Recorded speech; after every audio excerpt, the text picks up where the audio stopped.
High guys, welcome to cricket channel Venkatesh. నేను ఇవాళ చాలా హ్యాపీగా ఉన్నాను, ఎందుకంటే South Africa world test championship గెలవబోతుంది. 1998 తర్వాత మళ్ళీ వాళ్ళు ఒక ఐసీసీ ట్రోఫీ గెలుచుకోబోతున్నారు. గెలుపు గడపలో ఉన్నారు. వాళ్ళకు వచ్చిన ఏకైక ఐసీసీ ట్రోఫీ అదొక్కటే. 1998లో అప్పట్లో ఐసీసీ నాకౌట్ టోర్నమెంట్ అన్నారు. తర్వాత ఇప్పుడు ఛాంపియన్స్ ట్రోఫీ అంటున్నాం కదా, అది 1998లో గెలుచుకున్నారు. అప్పటి నుంచి 27 సంవత్సరాల నుంచి వాళ్ళకి కనీసం ఫైనల్స్కి రావడం కూడా చాలా అరుదు. మొన్న T20 వరల్డ్ కప్ ఫైనల్కి వచ్చారు. గెలవాల్సిన మ్యాచ్లో 30 runs in 30 balls with plenty of wickets in hand they could not do it. కానీ ఇప్పుడు మాత్రం చోకర్స్ అనే ట్యాగ్ ఉన్నప్పటికీ 4th innings అద్భుతమైన chase 282 they need to get. దాన్ని అద్భుతంగా వాళ్ళు చేస్తూ ఉన్నారు. ఇక 69 runs కావాలి వాళ్ళకి. డే 4 రోజున 69 runs కావాలి.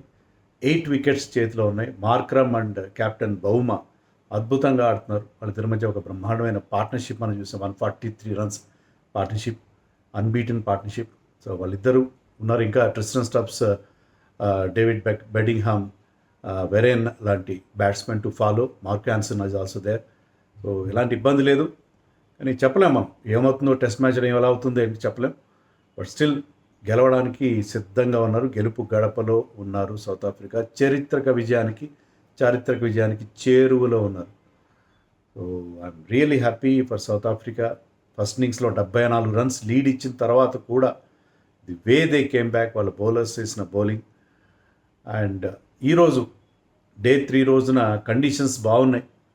బ్యాటింగ్కి అనుకూలంగానే వాడు చక్కగా బ్రహ్మాండంగా ఉపయోగించుకొని వాళ్ళు గెలవడానికి సిద్ధంగా ఉన్నారు. Markram has completed his 100, 1 or 2 మీద బ్యాటింగ్ చేస్తున్నాడు. బౌమా ఐ థింక్ 65 or 67 నాట్అవుట్గా ఉన్నాడు. సో ఇద్దరి మధ్య ఒక tremendous partnership, tremendous rear guard action from South Africa. So ఒక కొత్త ఛాంపియన్ని మనం వరల్డ్ చెస్ ఛాంపియన్షిప్లో చూడబోతున్నాం.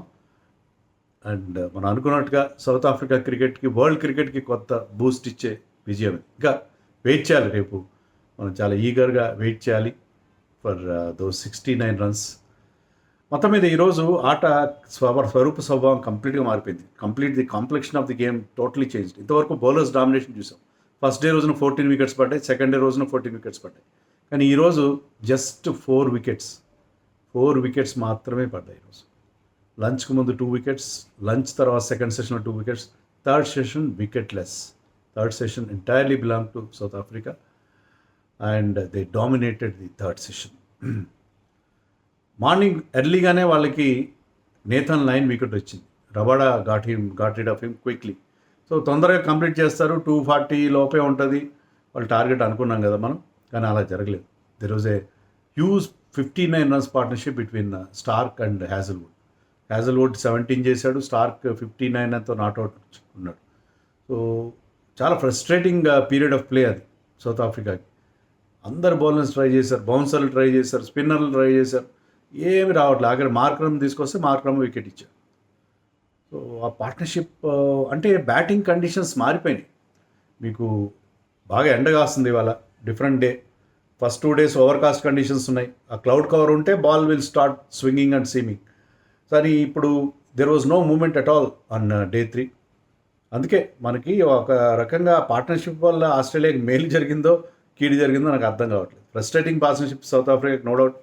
కానీ ఆ టెయిల్ ఎండర్స్ అంత బాగా ఆడేస్తే, Hazlewood 17 runs, Starc top score చేసి 59 నాట్అవుట్ ఉంటే బ్యాటింగ్ చాలా ఈజీ అయిపోయింది కదా అని చెప్పి వాళ్ళకి అర్థమైపోయింది. చాలా ఈజీగా వాళ్ళకి లంచ్ వరకు వాళ్ళు కంటిన్యూ 2 hours ఇబ్బంది పెట్టారు. On the stroke of lunch Hazlewood got out. So వాళ్ళకి క్లియర్గా అర్థమైంది ఏంటంటే conditions for batting third day రోజున పిచ్ స్లో డౌన్ అయింది, ఫ్లాట్ అయింది అనేది క్లియర్గా అర్థమైంది.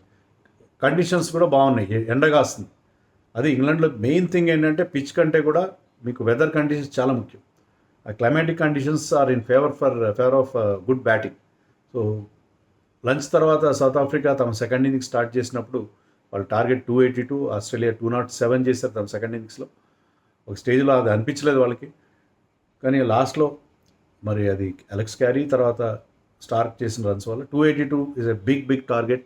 On any pitch in the fourth ఇన్నింగ్స్లో 282 చేయడం అంత ఈజీ కాదు. ఆ ప్రెషర్ వేరు. అందులో ఇంత మెగా ఫైనల్లో 282 చేయడం అంటే ఆషామాషి విషయం కాదు. కానీ Markram started well. Markram he was on a pair. First ఇన్నింగ్స్లో డక్అవుట్ అయ్యాడు, ఫస్ట్ ఓవర్లోనే అవుట్ అయ్యాడు.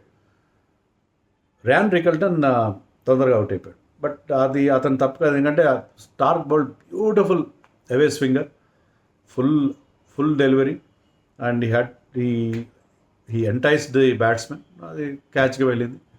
సో ర్యాన్ రికల్టన్ తొందరగా అవుతాడు. బట్ వ్యాన్ మల్డర్ వచ్చాడు. వ్యాన్ మల్డర్ నెంబర్ 3లో ఉన్నాడు. నాకు ఏమాత్రం నచ్చలేదు, నేను ముందు కూడా చెప్పాను. But Mulder also played good నాక్, మంచి సపోర్ట్ ఇచ్చాడు. ఇద్దరు కలిసి ఐ థింక్ 51-52 రన్స్ పార్ట్నర్షిప్ చేశారు.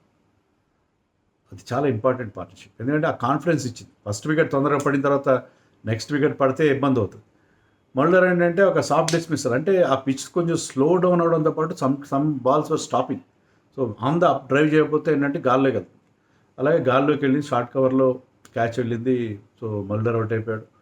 సో 70 for 2 దగ్గర కొంచెం ఇబ్బందిగా కనిపించింది. కెప్టెన్ బౌమా వచ్చిన కొద్దిసేపటికే అతను హ్యామ్స్ట్రింగ్ పట్టేసింది, కాలు కండరం పట్టేసింది.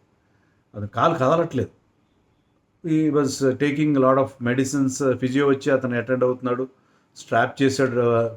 సింగిల్స్ చేయడం చాలా కష్టంగా ఉంది అతనికి. Running bit was literally limping. కానీ పళ్ళ బిగువన ఆడాడు. నిజంగా బ్రేవ్ ఇన్నింగ్స్ అది. మార్క్రమ్ అద్భుతమైన ఇన్నింగ్స్ ఆడాడు, కానీ ఆ బ్రేవ్ ఇన్నింగ్స్ చెప్పుకోవాలి అతని కెప్టెన్ బౌమా నుంచి. నొప్పిని భరిస్తూ అలాగే సింగిల్స్ ఇస్తే, ఎందుకంటే వాళ్ళు ఎక్కువ బౌండరీలు కొట్టలేదు. ఇద్దరు కూడా లాస్ట్లో టీ తర్వాత వాళ్ళకి ఒక కాన్ఫిడెన్స్ ఇచ్చిన లాస్ట్ 1 అవర్లో బౌండరీస్ ఎక్కువ వచ్చినాయి, కానీ ముందన్నీ సింగిల్స్ టూసే తీశారు వాళ్ళు. సో అలాగా నొప్పితో ఆ సింగిల్స్ తీయడం, వాళ్ళ జడ్జ్మెంట్ కూడా బాగుంది. ఏ రన్ అతను తీయగలుగుతాడు అనేది మార్క్రమ్కి అర్థమైంది. మా ఇద్దరు కలిసి వాళ్ళు ఎలాంటి రన్అట్ ప్రమాదం లేకుండా అతను కుంటుతూనే ఉన్నా సరే still they manage to take those runs and rotate the strike rotate చేస్తూ వచ్చారు. Australia bowled well. వాళ్ళు ఏమీ బ్యాడ్గా బౌలింగ్ ఏం చేయలేదు. ఇంకా సౌత్ ఆఫ్రికా వాళ్ళు బౌలర్ నో బాల్స్ వేశారు, కానీ ఆస్ట్రేలియా చాలా డిసిప్లిన్ బౌలింగ్ చేశారు. అందరికీ వాళ్ళు నలుగురు వెటరన్స్ కదా వాళ్ళు, battle scared veterans including Nathan Lyon the spinner. వాళ్ళందరూ కూడా మంచి బౌలింగ్ చేశారు. అండ్ ఆ బౌలర్స్ రొటేట్ చేస్తూ వచ్చాడు ఫ్యాట్ కమిన్స్, ఎవరు ఎక్కువ స్ట్రెయిన్ అవ్వకుండా. బట్ రిజల్ట్స్ రాలేదు వాళ్ళు, ఎందుకంటే వీళ్ళిద్దరూ ఎక్కడ ఛాన్స్ ఇవ్వలేదు.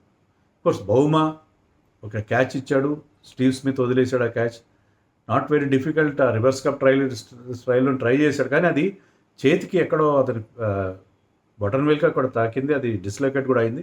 ఈ వాజ్ ఇంజర్డ్, ఈ was not on the field. ఈ మ్యాచ్లో మరింత పార్ట్ తీసుకున్న లేడు అతను. సీరియస్ ఇంజరీ అయింది అతనికి. కానీ ఆ క్యాచ్ వదిలేయడం, అప్పటికే చాలా తక్కువ స్కోర్లో ఉన్నాడు బౌమా, చాలా కాస్ట్లీ పడింది. ఈవెన్ స్టార్ క్యాచ్ కూడా నిన్న late in the evening South Africa వదిలేశారు, మార్క్ యాన్సన్ వదిలేశాడు. సో ఈ క్యాచ్ మాత్రం బౌమా క్యాచ్ చాలా కాస్ట్లీగా వాళ్ళకి పరిణమించింది. But Markram played a wonderful knock. అతను ఎలాంటి రిస్క్ తీసుకోకుండా కొన్ని punches off the back foot చూసాం అతని నుంచి, కొన్ని బ్యూటిఫుల్ డ్రైవ్స్ చూసాం. Towards the end straight drives కూడా కొట్టడం చూసాం. స్టార్టింగ్లో స్ట్రైట్ డ్రైవ్స్ రాలేదు because ball was moving. But ఈరోజు they were able to trust the line.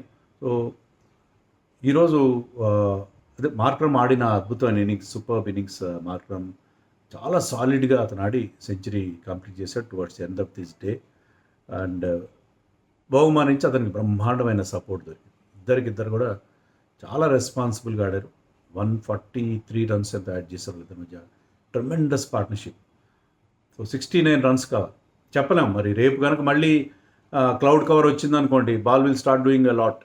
సడన్గా వికెట్లు కొలాప్స్ అయినా అవుతాయి, చెప్పలేము. Australia can comeback strongly. 1-2 వికెట్లు వస్తాయి రేపు మార్నింగ్ ఫస్ట్ అవర్లో. స్టార్టింగ్లో ఫస్ట్ 15-20 మినిట్స్లో ఫస్ట్ హాఫ్ అన్ అవర్లో 2 వికెట్లు వచ్చినాయి అనుకోండి, వస్తే ఆస్ట్రేలియా చాలా స్ట్రాంగ్గా పట్టు బిగిస్తారు. సో డేంజర్ ఉంటుంది రేపు. ఫస్ట్ హాఫ్ అన్ అవర్ చాలా ఇంపార్టెంట్. రన్స్ వచ్చినా రాకపోయినా వికెట్లు పడకుండా కాపాడుకోవాలి వాళ్ళు. జాగ్రత్తగా చేసిని ఫినిష్ చేయాలి. ఒక్కసారి మీ టార్గెట్ 50 లోపు వచ్చేస్తే, మీ చేయాల్సిన రన్స్ 50 లోపు వచ్చేస్తే అక్కడి నుంచి మీకు ఈజీ అయిపోతుంది, ప్రెషర్ తగ్గిపోతుంది. సో ఇంకా 69 రన్స్ కావాలి. 69 రన్స్ చాలా క్రూషియల్. ఇద్దరు సెటిల్ బ్యాట్స్మెన్ ఉన్నారు కాబట్టి రేపు ఇదే గుడ్ వర్క్ వాళ్ళు కంటిన్యూ చేయాలి. సో ఈ టెస్ట్ మ్యాచ్లో స్టార్టింగ్ చాలా బాగా చేశారు. మంచి బౌలింగ్ చేశారు. బ్యాటింగ్ ఫెయిల్ అయిన ఫస్ట్ ఇన్నింగ్స్లో, సెకండ్ ఇన్నింగ్స్లో ముఖ్యంగా బౌమా ఇంజరీతో అతను బ్యాటింగ్ చేయడం, అలాగే మార్క్రమ్ అతని 7th or 8th టెస్ట్ 100 టెస్ట్లో పెద్ద రికార్డ్ లేదు అతను, కానీ క్రూషియల్ టైంలో ది టెస్ట్ ఛాంపియన్షిప్ ఫైనల్లో అతను చేసిన సెంచరీ మనకి ఎప్పుడూ గుర్తుండిపోతుంది. నిజంగా they fought really well and I feel that they should win this test match అని నేను గట్టిగా కోరుకున్నాను. ఎప్పుడు సైడ్స్ తీసుకోను, గట్టిగా కోరుకుంటున్నాను సౌత్ ఆఫ్రికా గెలవాలి. Sentimental favourite south Africa. So ఇంత లాంగ్ తర్వాత అప్పట్లో ఆఫ్రికాలో 2018లోనో ఇప్పుడు 18లో కాదు, జరిగినప్పుడు వాకా వాకా అనే పాట ఉండేది కదా, దిస్ టైమ్ ఫర్ ఆఫ్రికా అని చెప్పి, అలాగే దిస్ టైమ్ ఫర్ ఆఫ్రికా అని మనం కూడా